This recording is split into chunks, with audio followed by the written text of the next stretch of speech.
সাধারণ কোন কাজ 5 ওয়াক্ত নামাজ না। কেন? কারণ 5 বার 5 ওয়াক্ত নামাজ পড়া মানে 5 বার কোন একটা ব্যক্তি আল্লাহর ঘরের মধ্যে আসে। কতবার না আল্লাহর ঘরের মধ্যে আসি? 5 বার। আর এই কাজটা যদি আল্লাহ না চাইতেন, আল্লাহ পছন্দ না করতেন, সম্ভব না। অনেক সময় দেখবেন মসজিদের ঘরের সাথে ঘর, আজানটা একবারে তার কানের মধ্যে গিয়ে লাগে, এরপরও সে নামাজের মধ্যে আসতেছে না। আজান চলতেছে, টিভি চলতেছে, আজান চলতেছে, নাটক চলতেছে, সিনেমা চলতেছে, তার মধ্যে কোনো অনুভূতিটুকু নাই। যখন মুয়াজ্জিন বলতেছে আল্লাহু আকবার আল্লাহু আকবার, দুনিয়ার যত কাজ কারবার আছে সমস্ত কাজ কারবার থেকে কে বড়? আল্লাহ বড়।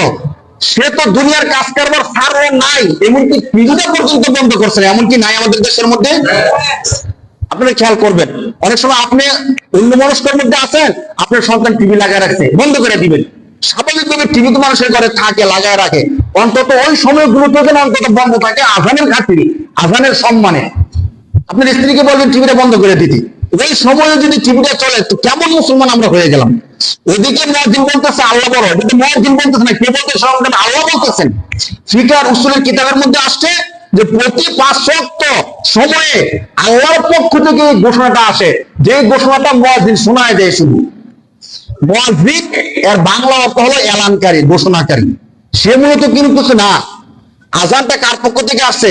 সরাসরি আল্লাহর পক্ষ থেকে আসছে। স্বপ্নে যুগে আল্লাহ তাআলা এই আজানটাকে শোনায় দিয়েছেন। তাহলে আল্লাহর পক্ষ থেকে যে শব্দটা আসছে যে আল্লাহু আকবার, মানে আল্লাহ বলতেছেন যে বান্দা আমি আল্লাহ বড়।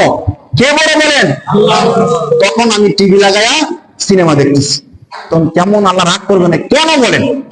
তখনও যদি বলি যে আমি মুসলমান, এরপর আল্লাহ আমার উপরে এত বিপদ দিয়ে রাখছে, আমি মুসলমান, এরপর আমার ঘরের দুর্দশা শেষ হয় না, আমি মুসলমান, এরপর আমার ছেলে মেয়ে কথা শুনে না, তখন আল্লাহ কি রাগ করবে না? যে তুমি মুসলমান হয়ে আজানের সময় টিভিটা বন্ধ করতে পারো না, তোমার কানের মধ্যে আজানের শব্দটা আসে, এরপরে যে তুমি মসজিদে আসো না আমার ঘরের মধ্যে।